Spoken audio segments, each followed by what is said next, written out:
बिल्लाहि मिनश शैतानिर रजीम बिस्मिल्लाहिर रहमानिर रहीम। शुरू करता हूँ अल्लाह के बाबरकत नाम के साथ जो दिलों के हाल बेहतर जाता है। मेरी तरफ से देखती आंखों सुनते कानों सबको अस्सलामु अलैकुम व रहमतुल्लाहि व बरकातहू। जी, मेरा आज का मौजू है ईद कुर्बान।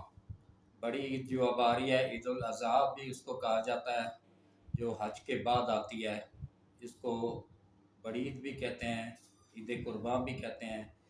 और इस पे जो जानवर कुर्बान किए जाते हैं उसके मुतालिक मालूमात दूंगा।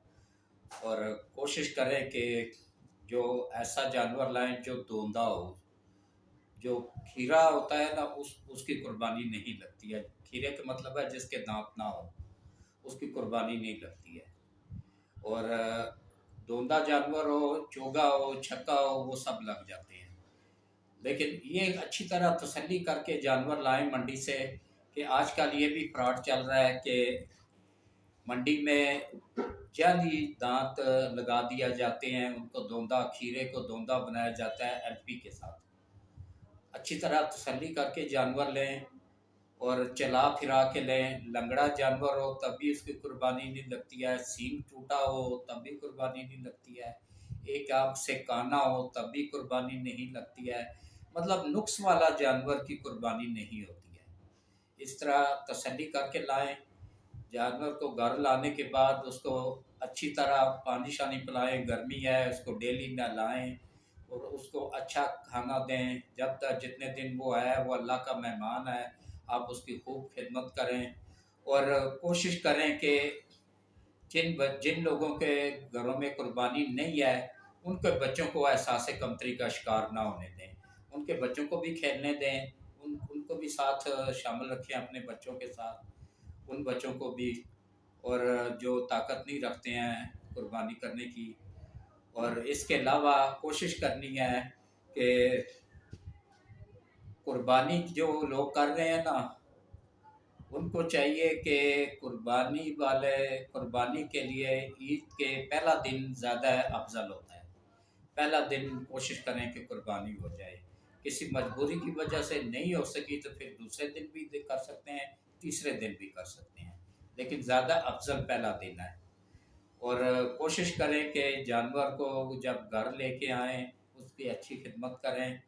और एक और बात बतानी थी कि जो कसाई होता है ना, उसका शनाख्ती कार्ड चेक कर लिया करें, उससे कलमा सुन लिया करें।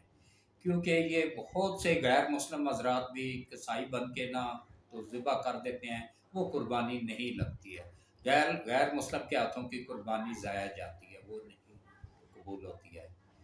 और जो दिखावे की कुर्बानी होती है ना, कि हमने इतने लाख का जानवर ले आए, हमने 10 लाख का बेड़ा लिया है, वो 10 लाख का एक बेड़ा लेने की बजाय आप लाख लाख रुपए के 10 ले सकते हैं। और इसके अलावा जो फर्ज तो एक ही है, 1 लाख रुपए का अच्छा बेड़ा 1.5 लाख का, 2 लाख का ले लें, अच्छा बेड़ा ले लें। बकाया जो 8 लाख बचें, उनसे कोशिश करें कि अपने ही कुर्बो जवार में, अपने पड़ोस में देखें कोई ऐसी बच्चियां जिनका कोई सहारा नहीं है, यतीम है, बेसहारा है, उनके शादियां करवा दें। ये ज़्यादा, उसमें भी बहुत ज़्यादा सवाब होगा आपको। कुर्बानी का अलग सवाब हो जाएगा और इसका अलग सवाब हो जाएगा। बजाय इसके कि नुमाइश के लिए एक ही जानवर ख़रीदें 10 लाख का, वो 10 लाख का जानवर आपको कोई फ़ायदा नहीं देगा। उसमें नुमाइश ज़्यादा होगी, दिखावा होगा। वो दिखावे से बचें, अपने आप को भी बचाएं और अपनी कुर्बानी को भी ज़ाया ना होने दें। दिखावे वाली कुर्बानी का भी कोई इतना सवाब को ख़ास सवाब नहीं मिलेगा, क्योंकि उसमें दिखावा आ जाएगा। और इसके अलावा कोशिश करें कि जानवर तसल्ली करके लें, अच्छा लें। और अगर आप वो दुम्बे की कुर्बानी कर रहे हैं या बकरे की कर रहे हैं, तो फी आदमी एक बकरा या एक दुम्बा होगा। ये नहीं कि घर के 10 आदमी हैं तो वो एक ही बकरा या एक ही दुम्बा दें, नहीं। हर वो बंदा जिस पे कुर्बानी फ़र्ज है, उस पे एक जानवर को पूरा बकरा उस पे लगता है। हाँ, घर के अगर 7 फर्द हैं तो वो मिल के एक बेड़ा ले सकते हैं, اونٹ بھی لے سکتے ہیں، اونٹ کے بھی 7 حصے ہوتے ہیں اور اس میں بھی وہ شامل کر سکتے ہیں۔ بقایا جو ہے نا کوشش کریں کہ اچھا جانور خریدیں، خوبصورت جانور خریدیں، زیادہ نہیں تو دیکھ لیں کہ کمزور نہ ہو، لاغر نہ ہو۔ اور بعض یہ بھی بڑا ظلم ہے کہ بعض لوگ مادہ لے آتی ہیں، گائے لے آتی ہیں، بھینس لے آتے ہیں، ان کے جسم سے بچے برآمد ہو جاتے ہیں، وہ گبن ہوتی ہیں، ان کے بچے بھی نکلتے ہیں، یہ گناہ ہے۔ قربانی ہو جاتی ہے لیکن اس میں ساتھ اس بچے کا وہ بھی ہو جاتا ہے، لیکن کوشش کریں کہ اگر کسی کا بچہ اس طرح نکل آئے نا پیٹ سے، اس کو بھی ذبح کر دیں گے۔ تو اس کے بعد پھر کوشش کرنی چاہیے کہ اچھا کسائی ہو، گوشت ضائع نہ کرے، کھل جو ہے نا وہ ضائع نہ ہو۔ کل کوشش کریں کہ اپنے گھر کے نزدیک دیکھیں کوئی بیوہ عورت یا یتیم بچے ہیں ان کو دیں، نہیں تو پھر سب سے زیادہ ضروری اقدار ہیں آپ کے گھر کے نزدیک جو مدرسے ہیں جن میں بچے قرآن پاک کی تعلیم حاصل کر رہے ہوتے ہیں، اور ان مدرسوں میں کو ان بچوں کی رہائش ادھر ہوتی ہے، ان کا کھانا پینا ادھر ہوتا ہے، وہ اللہ کی راہ میں نکلے ہوتے ہیں دین کی تعلیم کے لیے، ان کا کوئی ذریعہ آمدن نہیں ہوتا ہے۔ اس لیے کوشش کریں کہ ان مدرسوں کی زیادہ سے زیادہ مدد کریں، صدقہ خیرات بھی ان کو دیا کریں، اور قربانی کی کھالیں بھی ان کو دیں، اور باقاعدہ رسید حاصل کریں۔ رسید حاصل نہیں کریں گے تو جو جمع کرنے والے ہوتے ہیں وہ بھی راستے میں غائب کر کے بیچ دیتے ہیں۔ تو اس لیے کوشش کریں کہ خود جمع کروائیں، نہیں تو پھر جو ان کا بندہ لینے آئے اس سے رسید لازمی طلب کریں۔ اور اس کے علاوہ جو فلاحی ادارے ہیں جو کہ کام صحیح طریقے سے کر رہے ہیں ان کو بھی دیں۔ یہ شوکت خانم ہسپتال جو ہے نا اس کو بالکل نہ دیں، کیونکہ یہ غریبوں کا علاج بالکل نہیں کر رہا ہے۔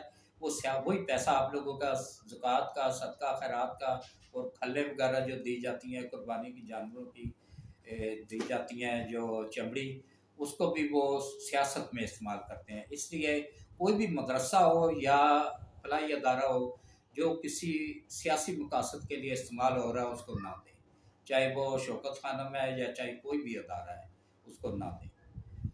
اور بہت سے فلاحی ادارے ہیں جو صحیح طریقے سے ایمانداری کے ساتھ کام کر رہے ہوتے ہیں، ان کو دیں، یا پھر مدارس کو دیں، غریب جو بیوہ عورتیں ہیں ان کو دے دیں، یتیم بچے ہیں ان کو دے دیں، جہاں آپ کا کبھی چاہے دل چاہے تسلی کر کے دیں، یہ بھی قربانی کے فرائض میں شامل ہے۔ اس طرح کوشش کریں کہ عید سے پہلے اچھے طریقے سے ذبح کرنے سے پہلے اس جانور کو اچھے طریقے سے نہلا دھلا کے صاف ستھرا کر لیں، اس کو پانی پلائیں، اس کو اچھے طریقے سے کھانا کھلائیں، چارہ کھلائیں، اور اس کے بعد پھر ایک جانور کے سامنے دوسرا جانور ذبح نہ کریں، کیونکہ جانور میں بھی احساس ہوتا ہے، وہ دکھ ہوتا ہے، اس کو دیکھ کے تکلیف ہوتی ہے، اس تکلیف سے بچیں۔ یہ بھی اللہ تعالیٰ نے بے زبان جانوروں کو ایک لیے منع فرمایا۔ یہ نبی پاک صلی اللہ علیہ وسلم کے حدیث مبارک بھی ہے کہ ایک جانور کے سامنے دوسرا جانور ذبح نہ کیا جائے۔ تو بعض ایک ہی جگہ پہ 100 150 جانور ذبح کر رہے ہوتے ہیں، یہ طریقہ بھی صحیح نہیں ہے۔ ایک جانور کے سامنے دوسرا جانور ذبح کرنے سے منع فرمایا گیا ہے۔ بہت سی حدیث مبارک میں کہا گیا ہے کہ ایک جانور کے سامنے دوسرا جانور ذبح نہ کیا جائے۔ اور اسی طریقے سے میں نے کافی معلومات دی ہیں آپ لوگوں کو، کوشش کرنی چاہیے کہ ان پہ عمل کریں۔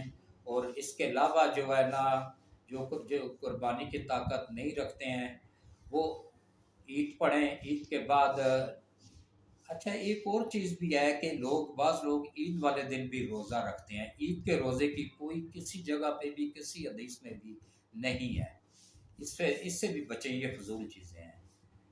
اور بقایا جو ہے نا کوشش کرنی چاہیے کہ صبح پہلے ٹائم قربانی کر دیں، اور ورنہ پہلا دن پورا افضل ترین دن ہے، پہلا دن، دوسرا دن بھی ٹھیک ہے، تیسرا دن بھی ٹھیک ہے۔ اور اس کے بعد جب گوشت بن جائے تو یہ نہیں کہ اچھا اپنے لیے رکھ دیا جائے، تو بقایا کو غریب غربا کے لیے ہڈیاں اور چچڑے اور چربی رکھ دی جائے، نہیں، سب گوشت کو مکس کریں اچھی طرح، اس کے پھر 3 حصے کریں۔ پہلا حصہ رکھیں اپنے گھر والوں کے لیے، दूसरा हिस्सा रखें अपने अजीज़ व अकारब के लिए, और तीसरा हिस्सा रखें गरीब लोगों के लिए जिन्होंने कुर्बानी नहीं की है। वो अपने पड़ोस में देखें, अपने मोहल्ले में देखें, अपने अजीज़ों में देखें। अजीज़ों का वो हिस्सा अलग होता है, उसमें सूद को दें। जो गरीब गुरबा का हिस्सा है ना, वो उसमें से किसी अजीज़ रिश्तेदार को ना दें। और कोशिश करें कि जो अपना हिस्सा रखा हुआ है या अजीज़ों का हिस्सा रखा हुआ है ना, उसके अलावा मज़ीद ना रखें। ये जो बकरे की रानें रख देते हैं ना अपने लिए, ये भी ठीक नहीं है। ये कुर्बानी के ख़िलाफ़ है, सुन्नत के ख़िलाफ़ है। सारा गोश्त मिक्स करें, उसके बाद फिर हिस्से बनाएं। उसमें सिरी पाए भी शामिल हैं। सिरी पाए किसी गरीब पड़ोसी को दे दें, जो हकदार है उसको दे दें, और जो कसाई ज़िबा करता है उसको उसके उजरत में खाल देना या सिरी पाए देना, ये मना किया गया है। ये भी कुर्बानी के ख़िलाफ़ है, सुन्नत के ख़िलाफ़ है। इस तरह भी नहीं करना है। उसको पैसे देने हैं, जो पैसे उसके साथ तय हुए हों वही देने हैं। इसके अलावा कोशिश करनी है कि ये ना किया जाए, उसमें से वो ना कटवाया जाए। सिरी पाए भी और चमड़ा भी उसको उजरत में ना दिया जाए।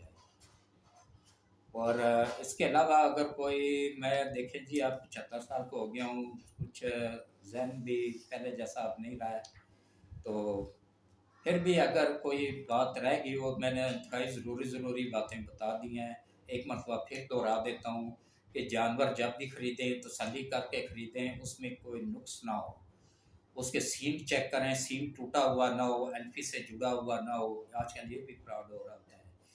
दांत उसके अच्छी तरह चेक कर लें, खीरा ना हो, धुंधा हो, कम से कम धुंधा हो, चूगा हो, छक्का हो, वो चल जाते हैं। जानवर लागर या कमज़ोर ना हो, हद से ज़्यादा कमज़ोर या लागर जानवर भी अल्लाह को के लायक नहीं है। इसकी मैं इस तरह मिसाल देता हूँ ना कि देखें, हम किसी सदर या वज़ीर-ए-आज़म या किसी जनरल या किसी ब्रिगेडियर साहब या किसी बड़े ओहदेदार के, किसी वज़ीर के घर जब कोई चीज़ लेके तो बतौर तोहफ़ा जाते हैं ना, तो अच्छी चीज़ लेके जाते हैं। तो जब हम अल्लाह को तोहफ़ा दे रहे होते हैं, अल्लाह की राह में उसको कुर्बान कर रहे होते हैं, तो अल्लाह के शायान शान जानवर होना चाहिए। लागर कमज़ोर नहीं, अच्छा खूबसूरत जानवर लें, लेकिन ये भी नहीं होना चाहिए कि एक ही जानवर 10 लाख 15 लाख का ले लिया, 20 लाख का ले लिया और पूरे मोहल्ले में, तमाम मुल्क में चैनल पे चढ़ा के मशहूरी की कि भाई ये हमने इतने लाख का लिया। ये भी कुर्बानी के ख़िलाफ़ है, सुन्नत के ख़िलाफ़ है। और ये नुमाइश आ जाती है, दिखावा आ जाता है इसमें, ये सुन्नत के ख़िलाफ़ है। कोई भी काम ऐसा ना करें जो नबी पाक सल्लल्लाहु अलैहि वसल्लम की सुन्नत के ख़िलाफ़ हो, उसमें सवाब में कमी हो सकती है। कुर्बानी कबूल हो जाएगी, सवाब में कमी आ सकती है। तो कोशिश करनी चाहिए कि अच्छा खूबसूरत जानवर लें, उसके सींग चेक करें, उसकी आँखें चेक करें दोनों। अच्छा, बाज़ जानवर को हाथ आगे रख के चेक करें कि भाई वो अंधा ना हो। बाज़ जानवर अंधे भी होते हैं, पता ही नहीं चलता, घर ले आते हैं तो तब पता चलता है वो व्यापारी जा चुके होते हैं बेच के। तसल्ली कर ले जानवर अंधा भी ना हो, और चला फिरा के चेक करें कि उसकी किसी टांग, चारों टांगों में से किसी टांग में भी कोई नुक्स ना हो, लंगड़ा के ना चलता हो। और इसके अलावा जो है ना, उसमें कहीं ज़ख़म ना हो। ज़ख़म हो तो वो भी जानवर नहीं, कुर्बानी उसकी भी जायज़ नहीं है। सींग जिसका टूटा हो उसकी भी कुर्बानी नहीं लगेगी। काना हो जो एक आँख से, उसकी भी कुर्बानी नहीं लगेगी। जो अंधा हो, नाबीना हो, उसकी भी कुर्बानी नहीं लगेगी। इसी तरह जिसके कोशिश करनी चाहिए कि नर लें, मादा ना लें। अगर मादा लें भी तो इतनी कम उम्र, कम से कम धोंदा हो, और ये तसल्ली कर लें जिससे लें कि उसके पेट में बच्चा ना हो। और इसके अलावा जो है ना, कोशिश करें कि पहला दिन अफजल दिन आए, कोशिश करें जो कसाई लाएँ उसके शनाख्त कार्ड को चेक करें, उसका नाम तसल्ली से चेक करें, उससे कलमा सुनें। उसके बाद फिर उसको अगर ना वो मुसलमान है, उसके पास शनाख्त कार्ड है, फिर तो ज़ाहिर है उसको पहला कलमा तो कम से कम हर मुसलमान को आता ही है, फिर कोई मसला नहीं है। तो बाज़ गैर मुस्लिम भी लालच में आके ना तो कुर्बानी कर देते हैं, वो कुर्बानी ज़ाया हो जाती है। कोशिश करनी चाहिए चेक करके, तसल्ली करके कुर्बानी करें। और इसके अलावा कोशिश करें कि जो आपके पड़ोस में जो लोग हैं जिन्होंने कुर्बानी नहीं किया है, पहले उनके घर गोश्त भिजवाएँ। उनका पहला हक होता है, पड़ोसियों का पहला हक होता है। उसके बाद फिर गरीब रिश्तेदार जिन्होंने कुर्बानी नहीं किया है, उनका भी हक है, पहला हक होता है उनका भी। उनको जो 3 हिस्से हुए हैं ना, जो रिश्तेदारों का हिस्सा है उनमें से उसको भेजें, जो गरीबों का हिस्सा है वो सिर्फ गरीबों को ही दें। और इसके अलावा कोशिश करनी चाहिए कि ज़्यादातर लोग कोशिश करते हैं कि पूरा ही बकरा ज़बह किया और फ्रिज में डाल दिया, ये भी ना करें। ये कुर्बानी नहीं होगी, कतई नहीं होगी। वो जो हिस्से ही नहीं किए, सुन्नत के खिलाफ कर दिया, उसके 3 हिस्से करने थे वो किए ही नहीं, या फिर इस तरह किए हिस्से किए कि अच्छा गोश्त खुद रख लिया, रिश्तेदारों के लिए रख लिया, और जो पीछे चर्बी, छिछड़े और हड्डियाँ बची वो गरीब गुरबा को दे दी। ये भी कुर्बानी नहीं होगी, क्योंकि ये भी सुन्नत के ख़िलाफ़ है। जो भी काम सुन्नत के ख़िलाफ़ होगा वो कुर्बानी नहीं लगेगी। तो कोशिश करें इन चीज़ों से बचने की। और मैं इसके साथ ही आज के प्रोग्राम को अख्ताम, आपके इस आज की इस वीडियो को अख्ताम पज़ीर करता हूँ। मेरी तरफ से सबको अस्सलाम वालेकुम। अगर कोई चीज़ रह गई हो तो माज़रत। तो नेक्स्ट वीडियो में मैं इंशाअल्लाह पूरी कोशिश करूँगा। अल्लाह हाफ़िज़।